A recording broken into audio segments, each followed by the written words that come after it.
Саламатсыздар, урматтуу Чалкан медиа каналынын көрөрмандары, өлкөбүздө алынган акыркы сааттагы жаңылыктар менен тааныштырабыз. Бейшеналиев интернетке тараган сүрөттөр боюнча түшүндүрмө берди. Саламаттык сактоо министри Алымкадыр Бейшеналиев социалдык тармактарга жайылган жардамчысы делген кыз менен түшкөн сүрөттөрү, той топурдан тартылган видеолору тууралуу түшүндүрүп, министрди жаманатты кылуу аракети деп сыпаттады. Министрликтин атынан тараган билдирүүдө бул иштерди медициналык бизнестин кураторлору жасап жатканы айтылат. Албетте, медайымдардын кесиптик майрамы менин аброюма шек келтирүү үчүн пайдаланганы абдан кейиштүү. Бул алардын абийирсиздигин жана мени кандай жол менен болсо дагы жок кылууга даяр экенин көрсөтүп турат деп айтылат билдирүүдө. Бейшеналиев Улуттук коопсуздук комитети 2 жолу суракка алганын 16 майда Азаттыктын суроолоруна жооп бергенде айткан. Министрдин сөзүнө караганда, УКМК кызматкерлери 12 майда Жети Өгүздө медайымдар күнүнө карата уюштурулган майрамдык иш-чарага байланыштуу ага суроо берип, видеого тартып алышкан. Министр бул иш-чарага медайымдар өздөрү 100 000 сом чогултканын айтып жатат. 14 майда ошол эле маселеге байланыштуу коопсуздук кызматы Манас аэропортунда да аны суракка алып, видеого тартышкан. Бейшеналиев азыр Германияда иш сапарда жүргөнүн, Кыргызстанда 1-июнга чейин болбой турганын айтты. Арзыбек Кожошовдун кеңешчиси $70 000 пара алды деп кармалды.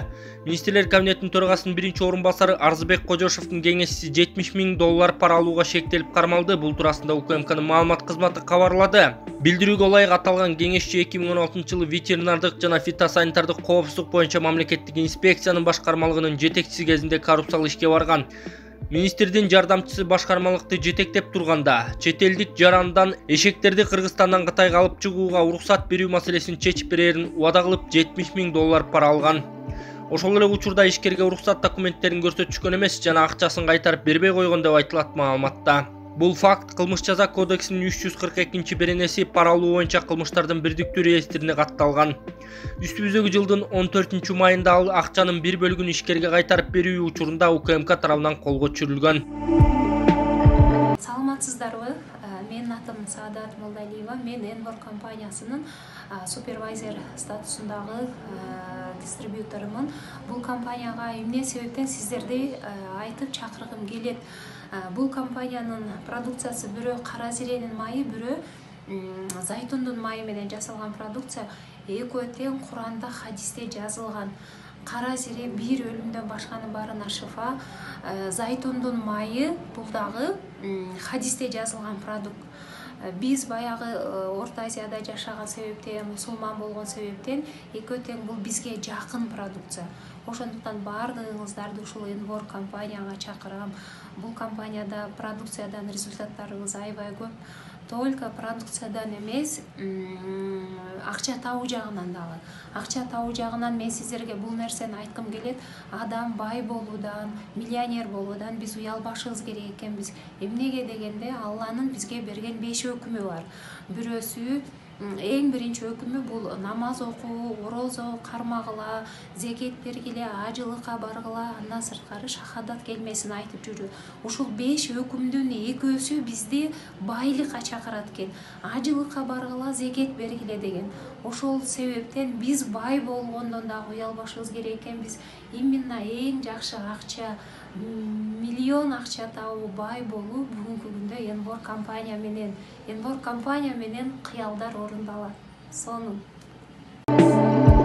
Бейшеналиевке орун басарлары каршы чыгып кызматтан кетишин талап кылышууда. Саламаттыкты сактоо министри Алымкадыр Бейшеналиевдин орун басарлары Улукбек Бектурганов, Жалалетдин Рахмутоллаев, Жапар Култашиев жана башкармалыктардын жетекчилери аны кызматтан алуу талабы менен чыгышты. Алар бүгүн атайын маалымат жыйын өткөрүп, Бейшеналиев жалпы эле министрликти уят кылып жатканын жана мыйзамсыз иштерди жасап жүргөнүн айтышкан. Биз ушунча чыдадык. Бул сөздү бетине деле айтам. Министр азыр жумуш сапары менен чет өлкөдө жүрөт. Биз андан коркуп чогула калган жерибиз жок. Бул мезгилдин талабы болду, деди орун басары Жапар Култашиев. Дагы бир орун басары Улукбек Бектурганов министр ага телефон чалып коркутуп, жубайынын намысына тие турган сөздөрдү айтканын маалымдаган. Ал эми коомдук саламаттык сактоо башкармалыгынын жетекчиси Айнура Акматова министр этиканы сактабай кызматкерлерге орой мамиле кылаарын билдирген. Министр мынча жетекчини иштен алыптыр, эшигин топурак менен тосуп алыптыр, медициналык мекемелерди мыйзамсыз жаап коюптур деп жымыкалардан окуйбуз. Бул туура эмес, албетте көп жакшы иштерди кылды. Анын үчүн сыйлайбыз, урматтайбыз. Бирок бизди дагы 15 жылдан бери иштеген кызматкерлер катары сыйлашын суранып кетебиз, деген Акматова. Муналламалар президент Садыр Жапаровга жана министрлер кабинетинин төрагасы Акылбек Жапаровга кайрылып, Бейшеналиевдин ээлеген ордуна дал келүүсүн кароону суранышты. Белгилей кетсек, Алымкадыр Бейшеналиев учурда жумушчу сапары менен Германияда жүрөт. Садыр Жапаров ЖКУ өлкөлөрүнүн ишине сырттан кийлигишүүгө аракеттер болууда. Азыркы эле ал кырдаал глобалдык коопсуздук жана дүйнөлүк экономика жактан алып караганда оптимизмди деле жаратпайт. Бул тууралуу Кыргызстандын президенти Садыр Жапаров ЖКУга мүчө мамлекеттердин башчыларынын саммитинде билдирген. Анын айтымында коопсуздукка залакасын тийгизчү коркунучтар жана аскердик саясий чыңалуу ЖКУ аймагынын бардык чек араларына жетти. ЖКУга мүчө мамлекеттердин ички ишине сырттан кийлигишүүгө аракеттер болуп жатканы байкалууда. Жыл башында мамлекеттердин бириндеги күтүлбөгөн коопсуздук кризисин токтотууга туура келди. Биз дароо майнаптуу жооп бере алдык, деген президент. Мамлекет башчынын айтымында баарынан да ЖКУнун түштүгүндөгү чек арадагы кырдаал кооптуу ойдон калууда. Биринчи кезекте Афганистандын кээ бир провинцияларындагы радикалдык диний террордук түзүмдөрдүн тоскоолдуксуз ишмердүүлүгүнөн улам кооптулук жаралууда. Афган көйгөйү көңүл чордонунда болушу керек деп эсептейм. Ошол эле учурда Афган элине колдоо көрсөтүү керек, деген Садыр Жапаров. Суу-Самыр дарыясына агып кеткен депутаттын сөөгү табылды. Чүй облусунун Панфилов районунун жергиликтүү кеңешинин депутаты 42 жаштагы Бакир Исаковдун сөөгү табылып, туугандарына өткөрүлүп берилди. Бул тууралуу Өзгөчө кырдаалдар министрлиги маалымдады. Бакир Исаков 11 май күнү дарыядагы Аралчада калган жылкысын чыгаруу үчүн сууга Өзгөчө кырдаал министрлигинин куткаруучусу менен чогуу кайык менен түшүп оодарылып кеткен. Жейке чыга албай калган. Аны менен бирге жүргөн куткаруучу сүзүп чыгууга үлгүргөн.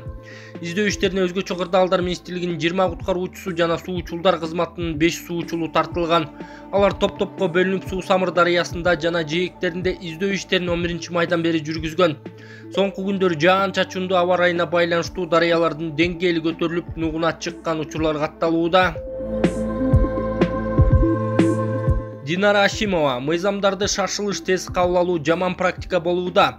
Жогорку кеңештин депутаты Динара Ашимова аргумент KG сайтта маек куруп берген. Маекти сиздерге сунуштайбыз. Динара Ашимовна билим берүү жөнүндөгү мыйзам комитетке талкууланып жаткан учурда министр Алмазбек Бейшеналиев долбоорду пикир суроо жолу менен кабыл алып берүүнү суранганы айтылды.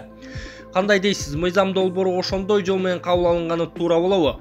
Негизи бизде регламент боюнча сурамжылоо жолу каралган эмес. Өзгөчө кырдаал болуп баратса, депутаттар айрым долбоорлорду мамлекеттин кызыкчылыгында тез арада сурамжылоо жолу менен кабыл алышы мүмкүн. Ал эми башка мыйзамдардын баары өзүнүн тартиби менен кабыл алынышы керек. Бул жогорку кеңештин жумушу, милдети. Өзүңүздөр билесиздер, өткөн чакырылышта кээ бир мыйзамдарды шашылыш тез кабыл алуу жаман практика болуп калган. Азыр эми алардын көбүн кайра оңдоп атпайбызбы? Депутаттар мыйзам долбоорун талкуулабай туруп пикир суроо жолу менен кантип кабыл алат? Ошол сапаттуу мыйзам болобу? Биз бул жерде сапаттуу мыйзам чыгарабыз деп отурабыз, айлык алып жатабыз. Ошону акташыбыз керек да. Жогорку окуу жайлардын ректорлорун дайындоо боюнча маселе да чоң талаш жаратты. Кээ бирөөлөр ректорлукка талапкерлер жогорку кеңеш аркылуу өтсүн десе, айрымдары президент дайындасын дешүүдө. Сиз кайсынысын туура көрөсүз? Бизде 4 мамлекеттик окуу жай бар. Алардын жетекчилерин президент өзү дайындашы керек. Менин оюмча ушундай. Ал эми калган 29 жөч боюнча мыйзамдын долбоорунда дайындалат деп эле жазылып, кандай тартипте дайындалары, кантип иштен алынары, талапкерлерге кандай квалификациялык талаптар коюлары жазылбай калыптыр. Ошол себептен ушул суроо чыкты окшойт. Эми муну депутаттар менен кошо талкуулаш керек. Менин көз карашымда эң негизгиси дайындалуу жана иштен алуу тартиби так түшүнүктүү жазылышы зарыл, деп эл өкүлү билдирген Динара Ашимова. Кожошов пара алууга шек саналган кеңешчисин кызматтан алганын айтты. Министрлер кабинетинин төрагасынын биринчи орун басары Арзыбек Кожошов пара алууга шек саналып кармалган кеңешчисин кызматтан алганын билдирди. Бул тууралуу ал 16 майда Facebook'тагы расмий баракчасына жазып чыкты. УКМК тарабынан 2022 жылдын 14 майында кармалган жаран мага өткөн айда тагыраагы 26 апрель күнү кеңешчи болуп дайындалган. Кызматка дайындоо учурунда жогоруда белгилеп кеткендей ал тууралуу терс маалыматтар жок болчу. Болгон окуяны эске алып, аны кызмат ордунан бошотуу чечимин кабыл алдым, деп жазган. Эсиңиздерге сала кетсек, улуттук коопсуздук боюнча мамлекеттик комитет Арзыбек Кожошовдун кеңешчиси пара алууга шек саналып кармалганын 16 майда кабарлаган. Мекеменин маалыматына ылайык, шектүү 2016 жылы ветеринардык жана фитосанитардык коопсуздук боюнча мамлекеттик инспекцияны жетектеген. Ошол кезде эшектерди Кытайга алып кирүүгө уруксат алып берүүнү убада кылып, жабырлануучудан $70.000 пара алган. Бишкек башкы архитектура жарым жылаңач аялды эмнеге бийлеткенин билдирди. Социалдык тармактарда жарым жылаңач кыздын чыгышы бийин бийлеп жаткан видеосу тарап жатат. Бишкек башкы архитектура муниципалдык ишканасы бул видео чынында эле аларга тиешелүү мекеменин залында болгонун тастыктады. Маалыматка ылайык, коллективдин айымдары эркектерди 23 февраль менен куттуктап, алар үчүн ушундай сюрприз кылууну чечишкен. Профсоюз уюму акчаны үнөмдөө максатында ар кандай корпоративдик иш-чараларды мекеменин залында уюштуруп келет. Кийинчерээк 8 мартка карата Фуршетте эркектер мекеменин залында уюштуруп, айымдар үчүн белгилүү жергиликтүү эстрада ырчысы бир нече чыгармаларды арнап, ырдап берген деп айтылат мекеменин билдирүүсүндө. Ал эми Фуршет профсоюздук каражаттардын эсебинен түшкү тамактануу убагында уюштурулуп, иш процесси үзгүлтүккө учурабаганын белгилешкен.